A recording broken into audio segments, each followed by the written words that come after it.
ಬೆಳಗಿನ ಬ್ರಾಹ್ಮಿ ಮುಹೂರ್ತದಲ್ಲಿ ಹೇಳುವ ಅಭ್ಯಾಸ ಆಯುಷ್ಯ ಆರೋಗ್ಯಗಳ ದೃಷ್ಟಿಯಿಂದ, ಆಧ್ಯಾತ್ಮ ಸಾಧನೆಯ ದೃಷ್ಟಿಯಿಂದ ಮತ್ತು ವ್ಯವಹಾರ ಕ್ಷೇತ್ರಗಳಲ್ಲಿ ಉನ್ನತ ಸಾಧನೆ ಮಾಡುವ ದೃಷ್ಟಿಯಿಂದ ತುಂಬ ಪ್ರಯೋಜನಕಾರಿ.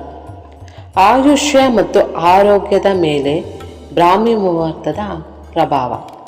ಬ್ರಾಹ್ಮಿ ಮುಹೂರ್ತ ಎಂದರೆ ರಾತ್ರಿಯ ಕೊನೆಯ ಭಾಗ, ಮರುದಿನ ಸೂರ್ಯೋದಯಕ್ಕಿಂತ ಮೊದಲಿನ ಭಾಗ, ಸುಮಾರು ಬೆಳಿಗ್ಗೆ 4ರಿಂದ 6ರವರೆಗಿನ ಕಾಲ.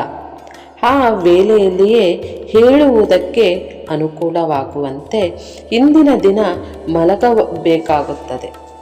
ಹಾಗೆ ಮಾಡುವ ಮೂಲಕ ಬೆಳಗ್ಗೆ ಬ್ರಾಹ್ಮಿ ಮುಹೂರ್ತದಲ್ಲಿಯೇ ಹೇಳುವ ಅಭ್ಯಾಸ ಮಾಡಿಕೊಳ್ಳಬೇಕು. ಇದರಿಂದ ದೀರ್ಘವಾದ ಆಯುಷ್ಯ ಮತ್ತು ಆರೋಗ್ಯಗಳು ದೊರೆಯುತ್ತದೆ. ಆಯುಷ್ಯದ ರಕ್ಷಣೆ ಎಂದರೆ ಆರೋಗ್ಯದ ರಕ್ಷಣೆಯು ಸೇರಿಕೊಂಡೇ ಇರುತ್ತದೆ. ನಮ್ಮ ಮನಸ್ಸು ಮತ್ತು ಶರೀರಗಳಲ್ಲಿ ಪರಮಾತ್ಮ ಚೈತನ್ಯವು ಆ ಸಮಯದಲ್ಲಿ ಹೆಚ್ಚು ಆವಿರ್ಭವಿಸುತ್ತದೆ. ಪರಮಾತ್ಮ ಚೈತನ್ಯದ ಆವಿರ್ಭಾವವೇ ಮೈ ಮನಸ್ಸುಗಳಿಗೆ ಉತ್ಸಾಹ, ಆರೋಗ್ಯ ಮುಂತಾದವುಗಳನ್ನು ಒಳಗೊಂಡಿದೆ. ಆಧ್ಯಾತ್ಮ ಸಾಧನೆ ದೃಷ್ಟಿಯಿಂದ ಬ್ರಾಹ್ಮಿ ಮುಹೂರ್ತವು ತುಂಬ ಪ್ರಶಸ್ತವಾದದ್ದು.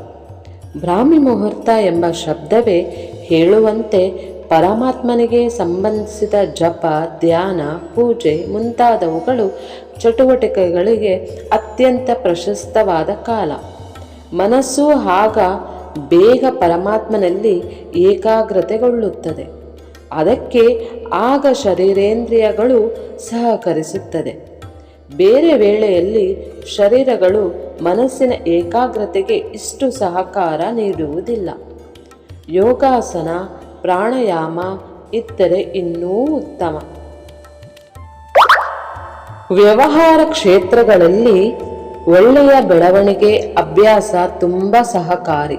ಆ ವೇಳೆಯಲ್ಲಿ ಪ್ರತಿದಿನವೂ ಹೇಳುವ ವ್ಯಕ್ತಿಯ ಬುದ್ಧಿಯು ಹೆಚ್ಚು ಸತ್ವಗುಣದಿಂದ ಕೂಡಿರುತ್ತದೆ. ಆದ್ದರಿಂದ ಬುದ್ಧಿಯ ಪ್ರಸನ್ನತೆ, ಉಲ್ಲಾಸ ಮುಂತಾದ ಗುಣಗಳು ಪಡೆದುಕೊಳ್ಳುತ್ತದೆ. ಮಧ್ಯಾಹ್ನ ಅಥವಾ ರಾತ್ರಿಯಲ್ಲಿ ಈ ಗುಣಗಳು ಕಡಿಮೆ ಇರುತ್ತದೆ.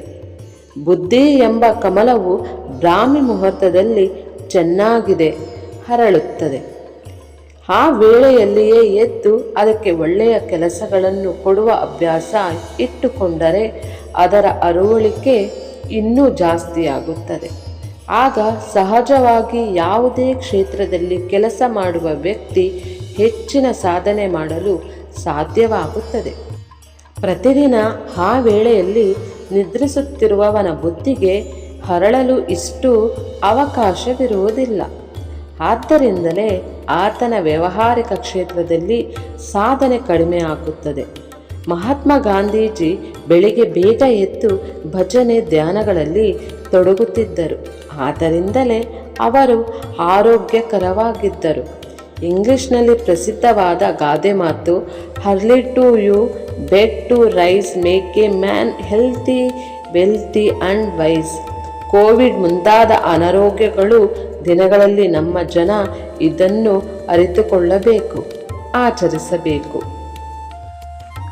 ಆತ್ಮೀಯ ಸ್ನೇಹಿತರೆ, ಈ ವಿಡಿಯೋ ಇಷ್ಟ ಆಗಿದ್ದರೆ ದಯವಿಟ್ಟು ನಮ್ಮ ಚಾನಲ್ಗೆ ಸಬ್ಸ್ಕ್ರೈಬ್ ಮಾಡಿ, ಲೈಕ್ ಮಾಡಿ, ಶೇರ್ ಮಾಡಿ. ಮತ್ತಷ್ಟು ವಿಷಯಗಳೊಂದಿಗೆ ಪುನಃ ಭೇಟಿಯಾಗೋಣ. ನಿಮ್ಮ ಅಮೂಲ್ಯ ಸಮಯ ನೀಡಿದ್ದಕ್ಕಾಗಿ ಧನ್ಯವಾದಗಳು.